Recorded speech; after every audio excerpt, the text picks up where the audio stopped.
నమస్తే. ప్రస్తుతం మనం శంషాబాద్లోని బహదూర్గూడ వద్దనం. ఈరోజు ఇక్కడ సుమారుగా 650 ఎకరాల ప్రభుత్వ భూమి కావచ్చు, ఇక్కడ రైతుల భూమి కలిపి కూడా ఇటు కేంద్ర ప్రభుత్వం తీసుకొని ఉన్నది. ఎందుకు అంటే హైదరాబాద్లోని శంషాబాద్ ఈ బహదూర్గూడ అనే ప్రాంతం కంప్లీట్గా ఇది ఒక బుల్లెట్ ట్రైన్ హబ్గా మారుతున్నది. ఎందుకంటే కేంద్ర ప్రభుత్వం 26-27 బడ్జెట్కి ప్రతిపాదించిన ప్రతిపాదన ప్రకారం కంప్లీట్ ఈ ఏరియా ఏదైతే బహదూర్గూడ అనే ఏరియా ఉందో ఇక్కడ నుంచి సుమారుగా మేజర్గా 3 సిటీస్కి, ఇటు ముంబై, ఇటు చెన్నై, బెంగళూరు, మెయిన్ హైవేలుగా ఇక్కడ నుంచి హైదరాబాద్ శంషాబాద్లోని బహదూర్గూడ నుంచే బుల్లెట్ ట్రైన్స్ ప్రతిపాదించింది అనమాట. ఈ కన్స్ట్రక్షన్ ఇప్పుడేం కాదు, ఈ కన్స్ట్రక్షన్ 2028 తర్వాత జరుగుతుంది.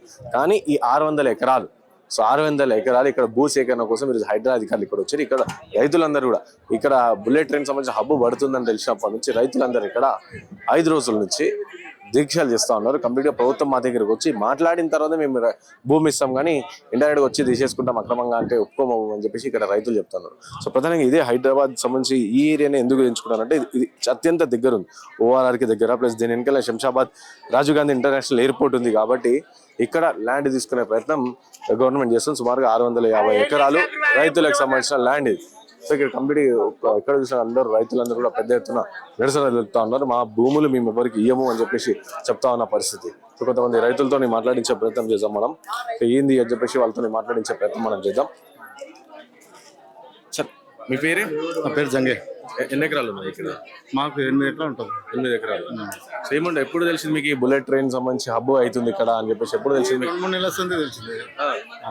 ఏమన్నారు అధికారులు వచ్చారు, గవర్నమెంట్ ఆఫీసర్లు వాళ్ళని వచ్చి చెప్పారు ఇట్లా మా దగ్గరికి బుల్లెట్ ట్రైన్ వేస్తాం అని అన్నారు. కానీ దాని గురించి మేము తీసుకుంటే పరిహారం ఇవ్వాలి. ఎకరకు 2 ఎకరాలు ఇవ్వాలి. ఎకర భూమి ఉంటే ఎకరకు 1 ఎకరం మనం, 2 ఎకరాలు ఉంటే ఎకరం మనం, 5 ఎకరాలు ఉన్నందుకు 2 ఎకరాలు ఇవ్వాలి.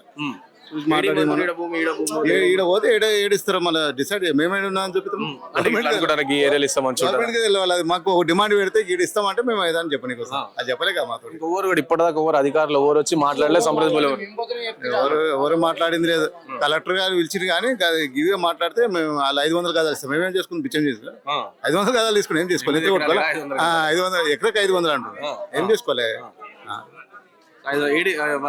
చెప్పారు ల్యాండ్ వాల్యూ ఇంత ఉంది, ఇంత ఇస్తామని చెప్పేసి అట్లా నష్టపరిహారం మస్తు చెప్తున్నా. వాల్యూ ఎందుకు, దాని వాల్యూ మాకు డబ్బులు ఇచ్చే మేమే వెళ్ళిపోతుండగా.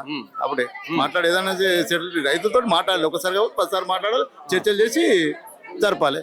సడన్ గా వచ్చి హైదరాబాద్ తీసుకొచ్చి భయపాంతరాలు చేసి అందరూ ఎక్కడ ఉన్న అక్కడనే నిర్బంధించి ఇది ఎంతవరకు నిజమాలి, అంతవరకు డేంజర్ గా చేస్తున్నారు. ప్రభుత్వం చేస్తుంది, మళ్ళీ ఏం చేస్తుంది అంటే 5 రోజుల నుంచి మీరు దీక్ష ఎత్తారు, ఎవరు రాలేదు. 8 రోజులు అండి, 8 రోజులు చేస్తారు, ఎవరు రాలే. ప్రతిపక్షాలు వస్తారు, మాట్లాడిపోతే అది చేసిపోతారు. అంతేగాని ఓడు వస్తలేడు, ఓడు పిలిపిరే కనీసం ఏంది మీ డిమాండ్ ఏంది అని ఇట్లా ఓడు అడిగిన వాడు లేడు, చేసిన వాడు లేడు. మాకు 4 ఎకరాలు. 4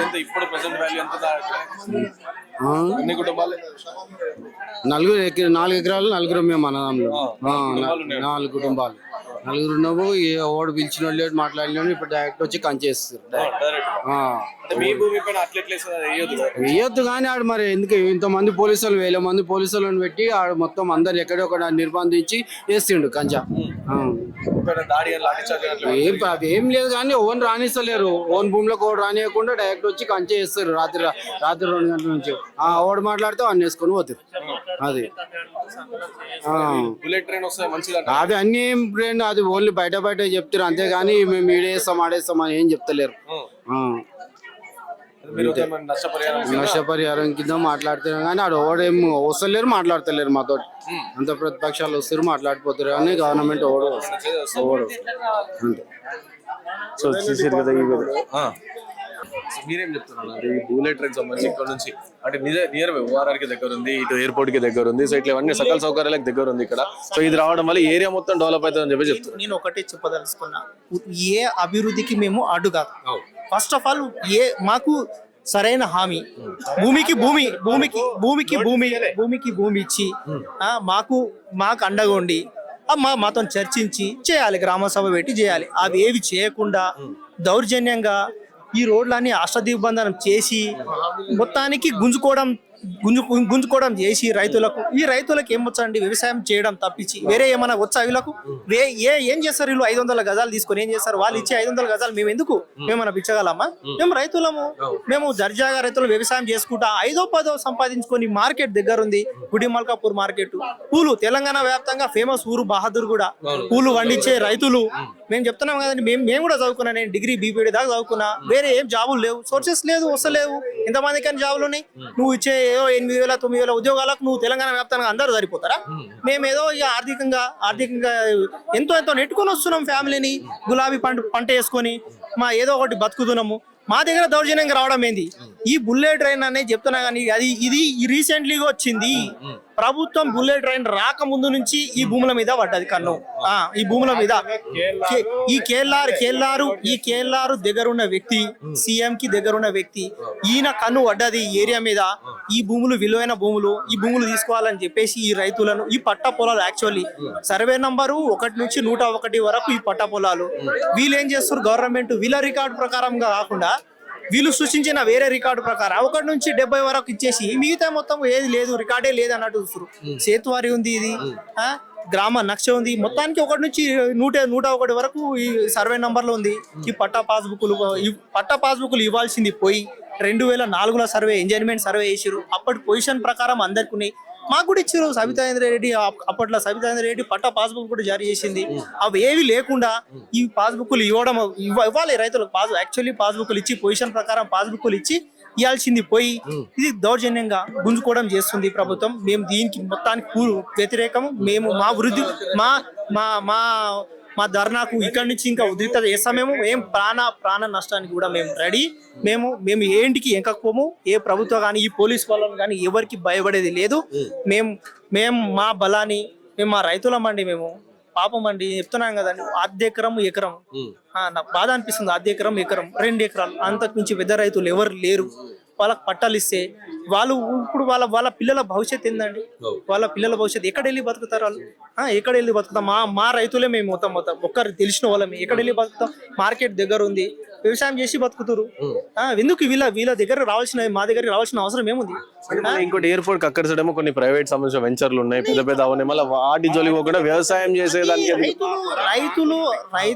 రైతులు వీళ్ళకు చులకన కనిపిస్తారండి పెద్దోళ్ళు పారిశ్రామికవేత్తలు వీళ్ళ దగ్గర రారు వాళ్ళందరూ కుమ్మకైతారు రైతులు కూడా చులకలు కనిపిస్తారు రైతులు ఏం చేయలేరు కదా పాపం రైతులు ఏం చేస్తారు గొడవ పడితే లగాచర్ల లేక అవుతుంది కథ మేము చేయలేమా మేము చదువుకున్నామండి లగాచర్ల చేసినట్టు మేము చేయలేమా చేస్తాము ఇంకా మాకు న్యాయం కాకపోతే అంత ఘోరంగా చేస్తాం మేము చేస్తాం మేము అంటే రాజ్యం తలుచుకుంటే రాజు తలుచుకుంటే దెబ్బలకు అన్నట్టు ఇప్పుడు రాజ్యంతో మరి మీ రైతులందరూ కూడా కొట్లాడగలుగుతారు అనుకుంటారా అందుకని లగచర్ల కావచ్చు లేక ఖమ్మం వెలుగు మాటలు కావచ్చు అక్కడ చూసినాం మేము ఎంత దూరం పోని కూడా రెడీ మేము ఎవరికి భయపడే వ్యక్తి అరెస్ట్ చేస్తారు కొడతారు ఏం చేస్తాం అంటే పోతాము జైలుకి పోయి వస్తాం మాకు కావాల్సింది పట్టా పాస్బుక్లు మాతో చర్చించాలి భూమి కావాలి మేము 500 గజాలకు ఒప్పుకునే వ్యక్తులం మేము మా రైతులు ఒప్పుకోమేము మాకు ఎంత భూమి ఉందో అంత భూమి చూపెట్టండి అది కూడా ఇక్కడనే చూపెట్టండి 500 గజాలను అధికారికంగా చెప్పారా లేకుంటే నామ మాత్రం ఇట్లా నోటి మాట చెప్పి ఏ అధికారికంగా చెప్పినా వాళ్ళు చెప్పకపోయినా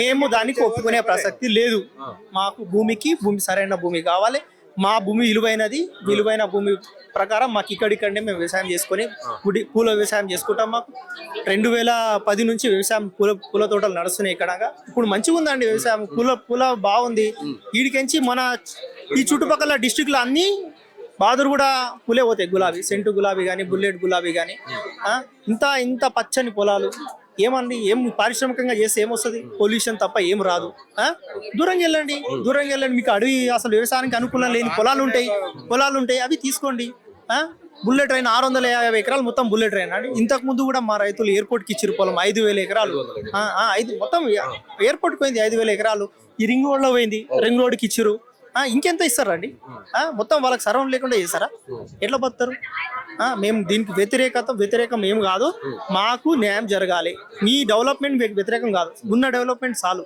డెవలప్మెంట్ లేని దగ్గర డెవలప్మెంట్ చేయండి ఇప్పుడు మేమైతే ఒప్పుకునేది ఏమైనా పరిస్థితి లేదు మా ఉద్యమం ఇంకా ముందుకు కొనసాగుతుంది సరే మీరు చెప్పారు అధికారికంగా చెప్పారా మళ్ళీ 500 ఎకరానికి 500 గజాలు ఇస్తారా? గ్రామంతో మా గ్రామంకి వచ్చి అధికారికంగా ఏ ఒక్క ఆఫీసర్ రాలే, ఏ ఒక్కరు వచ్చి మాకు అధికారికంగా మీకు ఇంత ఇస్తామని చెప్పలే. ఏదో దొంగలు లేక మాకు హైదరాబాద్ పిలుచుకుంటారు 4-5 పిలుచుకొని అక్కడ ఏం చెప్తారంటే మీకు ఇంత ఇస్తామని మా ఊర్లోకి వచ్చి ఒక మీటింగ్ పెట్టి ఏ ఒక్కరితోని మీకు ఇంత ఇస్తామని చెప్పలే. ఎంఆర్ఓ ఆర్డీఓ ఎవ్వరు రాలేడికి, డైరెక్ట్ అటాకే నైట్. మేము ఇక్కడ ధర్నా నైట్ 1 గంటల వరకు ఇక్కడే ఉన్నాం. మేము అందరం పోయింది ఇక్కడికి వచ్చేసి మా వాళ్ళని అందరినీ తీసుకెళ్ళి కుమార్ నరసింహ అని రైతు, ఆయనను ఏది ఘోరంగా కొట్టి చూడండి ఎట్లా చేసి చూడండి. ఆయన కుమార్ ఈయన మా ఊరికి పెద్ద రైతు, ఆయన రైతుల గురించి చాలా పోరాడతాడు. ఆయననే నేను ఇది హాస్పిటల్ పడ్డాడు సార్. ఏం చేయాలి చెప్పండి, మాకు ఒక నోటీస్ పీరియడ్ ఇవ్వాలి. ఇప్పుడు మీరు తీసుకుంటే మేడం మా ఊర్లోకి వచ్చి గ్రామ సభ పెట్టి దాంట్లో మీరు మాతో మాట్లాడి వాళ్ళు ఏం చెప్తారు మేమే వినాలి కదా. లేదు అసలు వితౌట్ ఇన్ఫర్మేషన్ తో వచ్చి మాకు ఇట్లా డైరెక్ట్ అటాక్ చేసి మొత్తం మాకు అసలు ఒక్కరిని గిట చుట్టూ బౌండరీ వేసేస్తారు. మాకు ఇక్కడే మేము కూర్చున్నాము, వాళ్ళు మొత్తం వాళ్ళ పని వాళ్ళు చేసేస్తారు. మాకు ఒక నోటీస్ పీరియడ్ ఇవ్వాలి కదా, ఒక 2 నెలల్లో 3 నెలల్లో. అసలు ఏం లేదు, మాకు ఎలాంటి సంప్రదింపులే లేవు అసలు. ఎలాంటి డైరెక్ట్ వచ్చేసి ఇట్లా చేస్తారు. మాకు ఒక నోటీస్ పీరియడ్ 3 నెలలు 4 నెలలు ఇస్తే టైం వరకు మేము ఏదైనా ఆలోచన చేస్తాం కదా. వాళ్ళు కొంతమంది అంటే ఇప్పుడు ఎయిర్పోర్ట్ లో అప్పట్లో రైతులు ల్యాండ్ ఎయిర్పోర్ట్ లకు సంబంధించి ల్యాండ్ ఇచ్చినప్పుడు వాళ్ళకి ఉద్యోగాలు ఇస్తాం, అది ఇస్తాం, ఇది ఇస్తాం అని చెప్పారు. సో ఇప్పుడు మళ్ళీ మీకు కూడా అట్లా ఉద్యోగాలు ఇస్తామని చెప్తే మాటలు మేము 5,000 ఎకరాలు తీసుకున్నప్పుడు కూడా మాకు ఇదే చెప్పారు. ఇప్పటికి మా ఊర్లలో ప్రతి ఒక్క ఊర్లో ఒక్కరు గిట లేరు అలా జాబ్. ఏమైనా కాంట్రాక్ట్ బేసిక్, అది బాత్రూమ్ గడగనీకి క్లీనింగ్ సెక్షన్ అంతే తప్పితే ఏ ఒక్కరి గిట చదువుకున్న వాళ్ళకి కాదు ఎవరికైనా ఒక జాబ్ లేదు. నేను కూడా 10 ఏళ్ళు చేసిన కాంట్రాక్ట్ బేసిక్ ఎయిర్పోర్ట్ లో 10 ఏళ్ళు చేసిన కాంట్రాక్ట్ బేసిక్ తప్పితే అసలు ఎలాంటి అది లేదు. ఏం చెప్తారు ప్రభుత్వానికి, ఏం చెప్తారు? మేము ఒకటే హెచ్చరిస్తున్నాం, మాకు భూమి ఇయ్యాలి, మాతో సంప్రదింపులు చేసిన తర్వాత భూమి తీసుకోవాలి. మాకు ఎలాంటి సంప్రదింపులు చేయకుండా ఒక నోటీస్ పీరియడ్ 6 నెలల్లో 3 నెలల్లో ఏదో ఉంటది కదా, అలా అసలు మాతో అసలు గ్రామ సభనే పెట్టలే.